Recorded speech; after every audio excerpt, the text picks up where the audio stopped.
Picture this, Rome, 111 BC. A Numidian king stands before the gates of the most powerful city on earth, and he's laughing.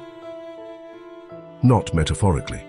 Jugurtha, ruler of a North African kingdom the size of modern Algeria, has just walked into the Roman Senate, bribed half its members with bags of gold, ordered the assassination of a rival prince on Roman soil, and is now being politely escorted out of the city because nobody can touch him. He has diplomatic immunity. He has purchased immunity. He has literally bought the people who were supposed to judge him. As Jugurtha passes through the gates of Rome, he turns back one final time. The city stretches behind him. The temples, the forums, the seat of an empire that has swallowed Carthage, crushed Greece, and bent the Mediterranean to its will. And according to Sallust, Jugurtha looks at all of it and says 6 words that will echo for 2,000 years. A city for sale, if it finds a buyer. Then he walks away, back to Africa, back to his war. And Rome, the great and terrible republic, does absolutely nothing to stop him. This is the Battle of the Muthul River. The story of how one man turned Rome's corruption into a weapon, how he nearly broke the greatest military machine in the ancient world, and how the man who finally caught him wasn't a noble general, but a farmer's son from a town nobody had heard of. Before we get into this, if you're the kind of person who sticks around for the whole story, you're exactly who this channel is for. Hit subscribe, drop a comment telling me where you're watching from, and let's get into one of the most underrated stories in ancient history. To understand how Jugurtha ended up mocking Rome to its face, you need to understand what his grandfather built. Massinissa, the old lion of Numidia, had ridden alongside Scipio Africanus to destroy Hannibal at Zama, and in return, Rome handed him a kingdom the size of modern Algeria. In pop culture, when people think of ancient North Africa, they think of Egypt. Pyramids, pharaohs, maybe Carthage. Numidia barely registers.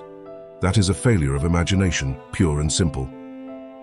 Massinissa forged a cavalry kingdom, whose riders were the most feared horsemen west of Parthia, and whose royal family had been playing Rome like an instrument for 3 generations. When Massinissa's grandson Micipsa died in 118 BC, he divided that kingdom between 3 heirs, his 2 biological sons, Adherbal and Hiempsal, and his adopted nephew Jugurtha. What happened next shouldn't have surprised anyone. Jugurtha moved fast. He sent soldiers to Hiempsal's quarters in the dead of night. They ransacked the house, killed the guards, and found the young prince hiding in the cell of a maidservant. They cut off his head and brought it back to Jugurtha. 1 heir down. Then Jugurtha turned on Adherbal, beat him in open battle, and chased him all the way to the capital of Cirta, where Adherbal barricaded himself behind the walls with a garrison of Italian merchants and begged Rome to intervene. Rome sent ambassadors. Jugurtha sent gold. The ambassadors went home. Cirta fell. And here is where Jugurtha crossed a line that even bribed senators couldn't ignore. He massacred everyone inside the city, every man of fighting age, including the Italians, including Roman citizens. Now the Senate was furious, not because of the dead Numidians. Rome didn't care about dead Numidians. They were furious because Roman citizens had been slaughtered, and the public was asking very loud, very uncomfortable questions about why their government had done nothing while a client king butchered their people. The tribune Gaius Marius stood before the assembly and said what everyone was thinking. The Senate had been bought. The generals had been bought. The Republic itself had been bought. But here's the thing that made Jugurtha dangerous. This wasn't just a barbarian king getting lucky. Jugurtha had trained with the Roman army. He had served under Scipio Aemilianus at the siege of Numantia in Spain, fighting alongside a young officer named Gaius Marius. He had studied Roman tactics from the inside. He knew how legions moved, how they supplied, how they thought, and he had learned the most important lesson Rome could teach, that every Roman had a price. Sallust tells us that when Jugurtha arrived at Numantia, he was already extraordinary, strong, handsome, broad through the shoulders, riding a Numidian stallion with nothing but a rope loop around its neck and a thin guiding stick in his fist. He threw javelins with a precision that stunned the Roman officers, outran his own peers on foot, and hunted lions on the open savannah wearing a leopard-skin cloak and carrying a short Numidian sword. a man who did everything and said almost nothing about it. Scipio himself pulled Jugurtha aside and warned him, "Trust your own qualities and power will come. Seek it through base means and you will lose everything." But other Romans in camp whispered different advice. At Rome, they told him anything could be had for money. Jugurtha listened to both.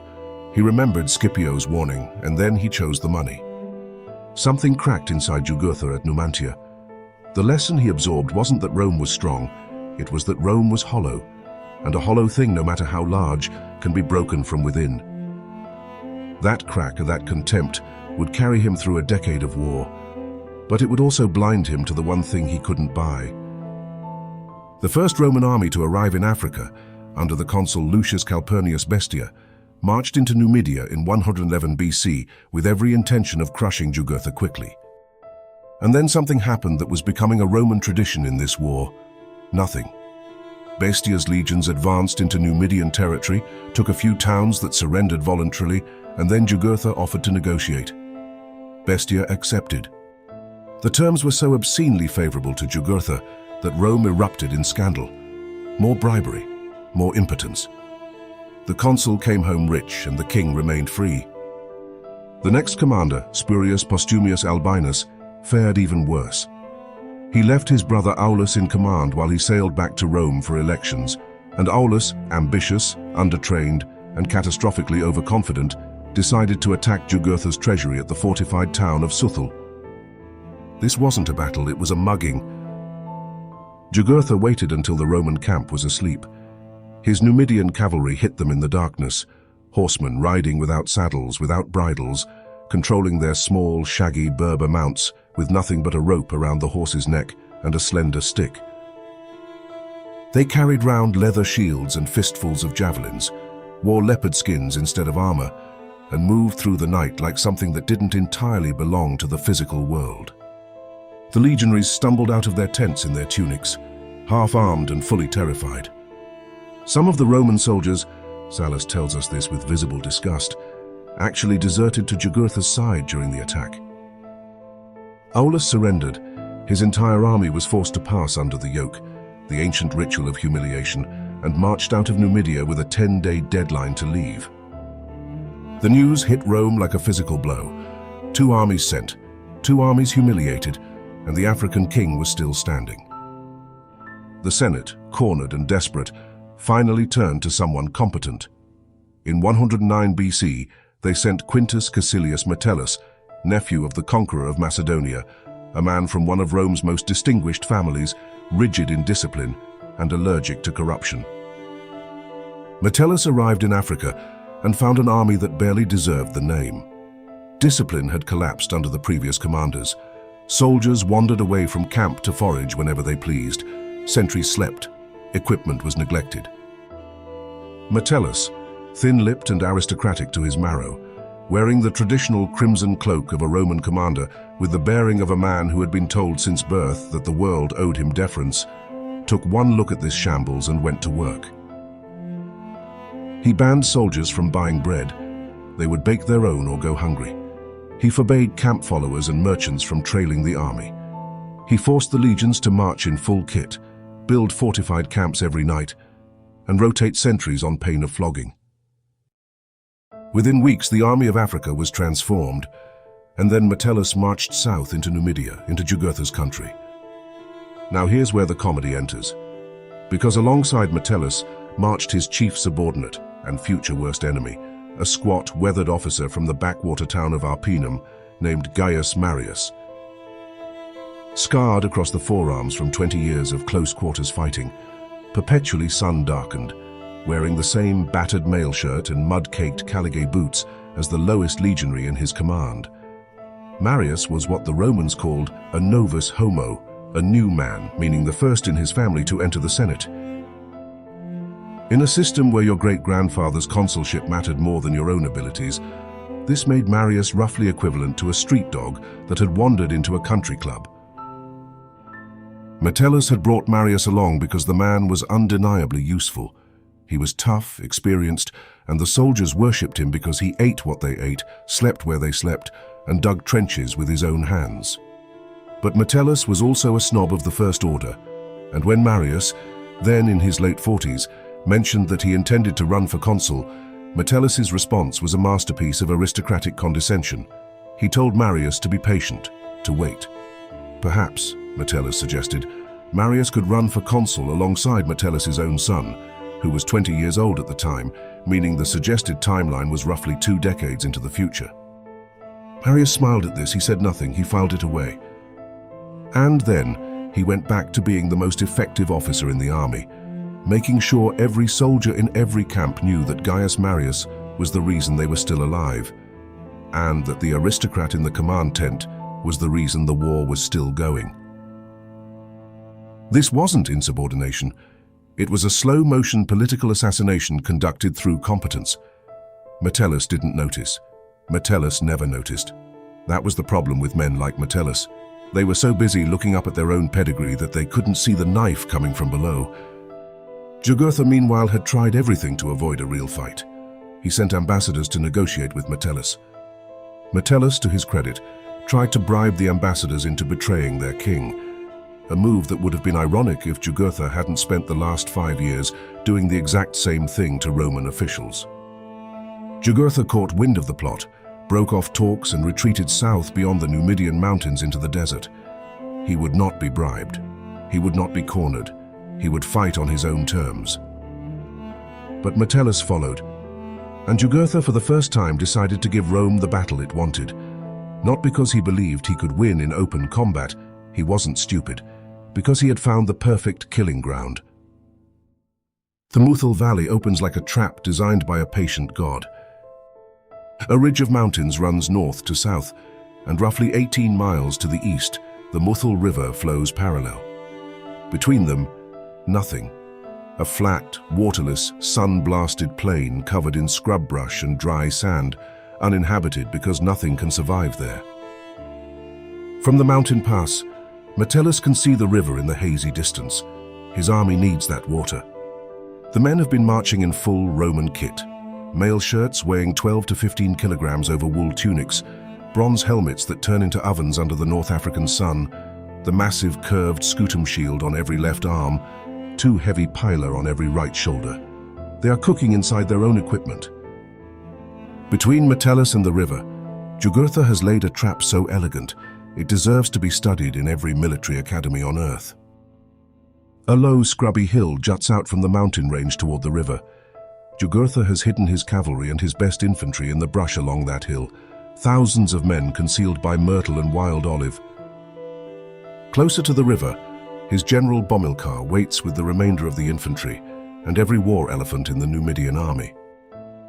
Bomilcar was Jugurtha's most trusted commander and oldest conspirator, a heavy-set, bearded man who wore a bronze Punic-style breastplate over layered linen and carried a cavalry lance taller than himself.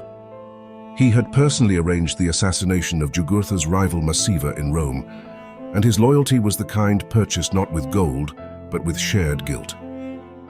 The plan is simple. The Romans descend from the mountains. Jugurtha hits them from the flank. Bomilcar hits the advance guard from the front, and the entire Roman force is trapped in the open desert, split in two, dying of thirst, unable to form up. This wasn't a battle. It was an execution disguised as geography. Metellus sees it. Descending from the pass, his scouts spot movement in the brush. He can see the trap, but he can't avoid it. His men need water or they die.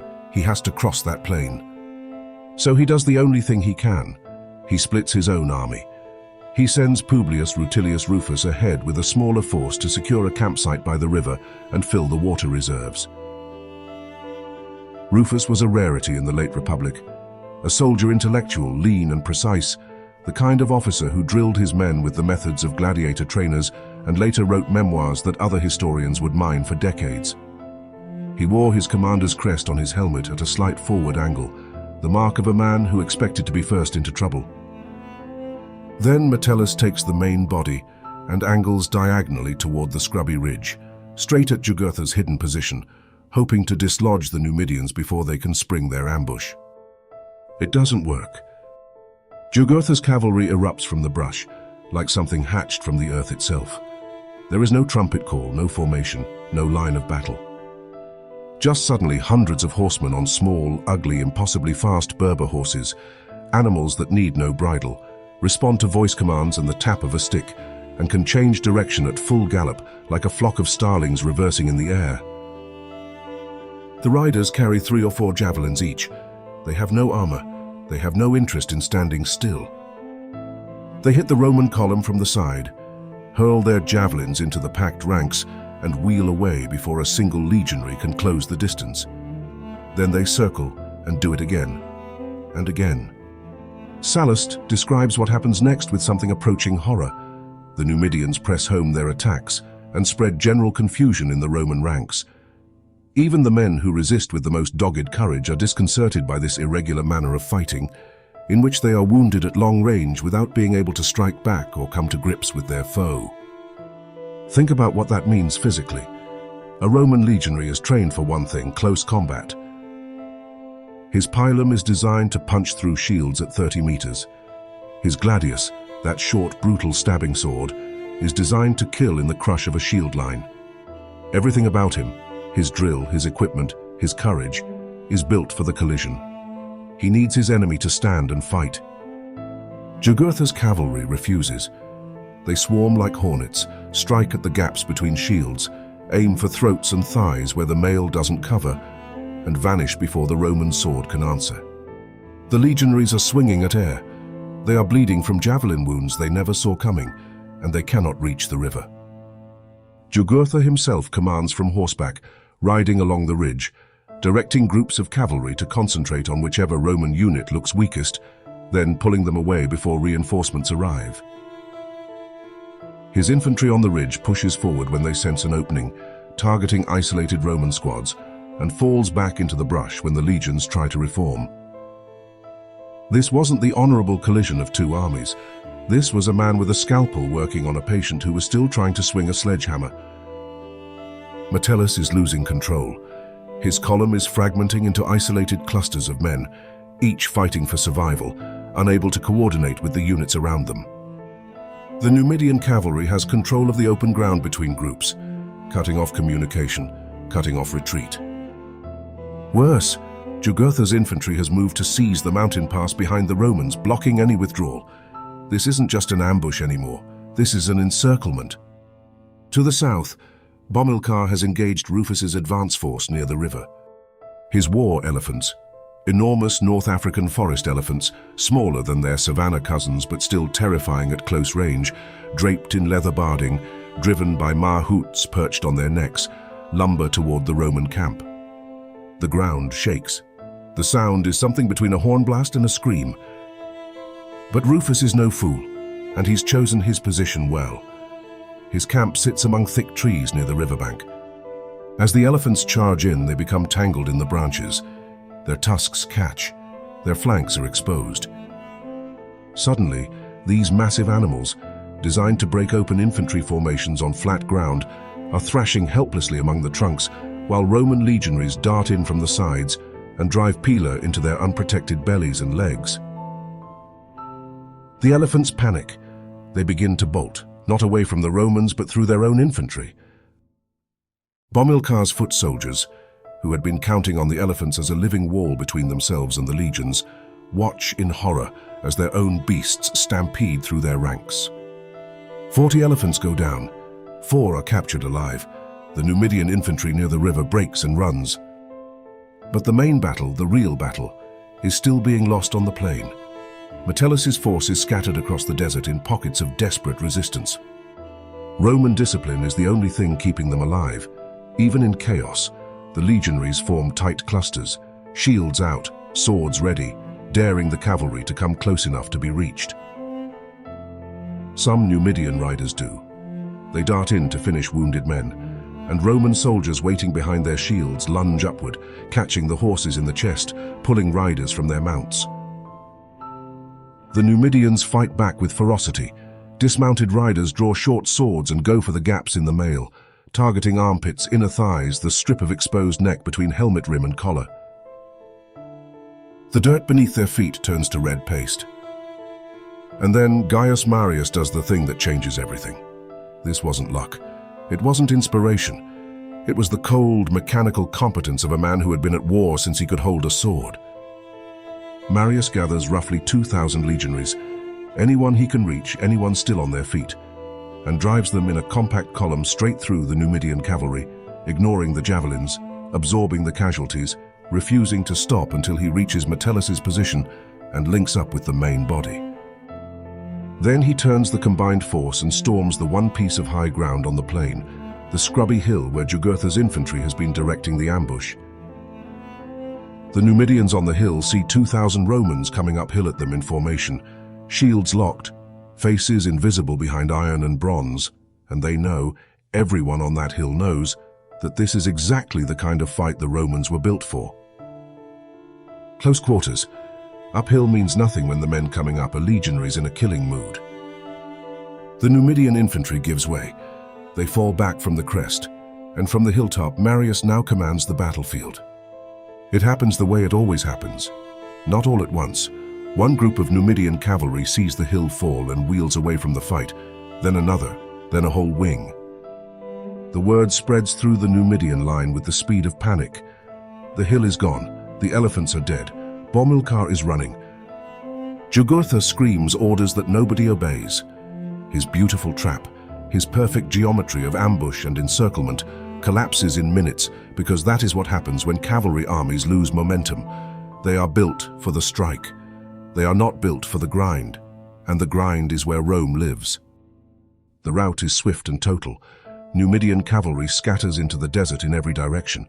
The Roman pursuit is limited. You don't chase light cavalry across open sand with heavy infantry, but the bodies on the plain tell the story. Sallust doesn't give us clean numbers, but the scale is visible in what the Romans find afterward. Abandoned javelins in drifts, dead horses in clusters, the carcasses of 40 war elephants slowly bloating in the African heat. The Battle of the Muthul is a Roman victory. But here is the truth that Metellus understood and Rome did not. This wasn't a decisive victory. It was a survival story. Jugurtha's army is scattered, not destroyed.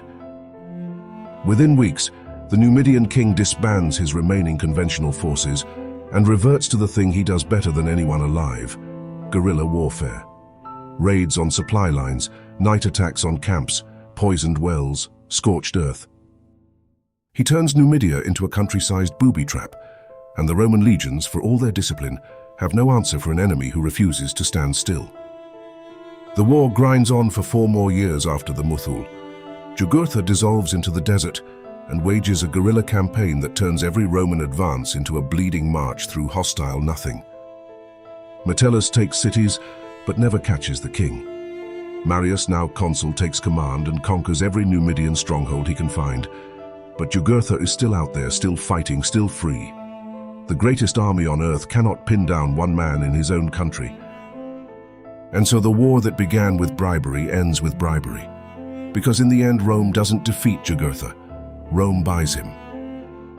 Jugurtha's father-in-law, King Bocchus of Mauritania, has been propping up the Numidian war effort for years, sending cavalry, offering safe haven, playing both sides the way client kings always do.